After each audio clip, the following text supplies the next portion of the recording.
அனைவருக்கும் வணக்கம். சற்று முன் வெளியான முக்கிய அறிவிப்பின்படி வங்கக்கடல் பகுதியில் நிலை வரும் ஆழ்ந்த காற்றழுத்த தாழ்வு பகுதி காரணமாக தமிழகத்தில் மீண்டும் பல்வேறு மாவட்டங்களில் கனமழை பெய்யக்கூடும் என சென்னை வானிலை ஆய்வு மையம் எச்சரிக்கை விடுத்துள்ளது. இதில் குறிப்பாக எந்தெந்த தேதிகளில் எந்தெந்த மாவட்டங்களுக்கு கனமழை எச்சரிக்கை விடுக்கப்பட்டுள்ளது என்பதை பற்றியும், மேலும் தமிழகத்தில் வெப்பநிலை எவ்வாறு இருக்கும் என்பதை பற்றி தான் நம்ம வீடியோல பார்க்கிறோம். வீடியோவை ஸ்கிப் பண்ணாம பாருங்க. வீடியோக்குள்ள போறதுக்கு முன்னாடி இந்த வீடியோக்கு ஒரு லைக் பட்டனை பிரஸ் பண்ணிக்கோங்க. இப்போ நம்ம சேனலுக்கு முதல் முறையா வரீங்கன்னா சப்ஸ்கிரைப் பட்டனை பிரஸ் பண்ணிக்கோங்க. கூடவே பெல் ஐகான் பட்டனை பிரஸ் பண்ணிக்கோங்க. வாங்க வீடியோக்குள்ள போகலாம். தென்மேற்கு மற்றும் அதனை ஒட்டிய மத்திய மேற்கு வங்கக்கடல் பகுதி நிலவிய ஆழ்ந்த காற்றழுத்த தாழ்வு பகுதி இன்று காலை 8:30 மணி அளவில் மத்திய மேற்கு மற்றும் அதனை ஒட்டிய தென்மேற்கு வங்கக்கடல் பகுதியில் ஆழ்ந்த காற்றழுத்த தாழ்வு பகுதியாகவே உள்ளது. இது அடுத்த 24 மணி நேரத்தில் வடக்கு திசையில் திரும்பி மத்திய வங்கக்கடல் பகுதியில் படிப்படியாக வலுக்குறைய கூடும். மத்திய மேற்கு வங்கக்கடல் பகுதியில் இருந்து தென் தமிழகம் வரை ஒரு வளிமண்டல சுழற்சி நிலவுகிறது.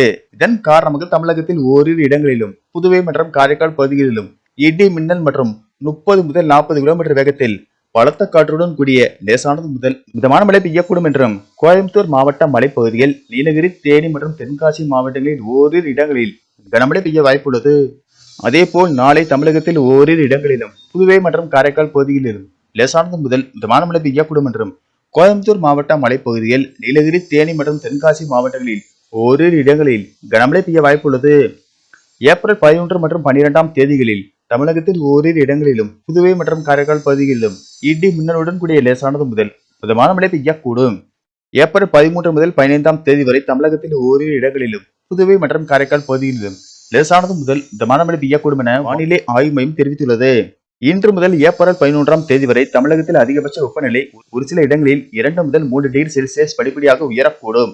அதிக வெப்பநிலையும் அதிக ஈரப்பதம் இருக்கும் நிலையில் தமிழகத்தில் ஓரிரு பகுதிகளில் அசௌகரியம் ஏற்படலாம்.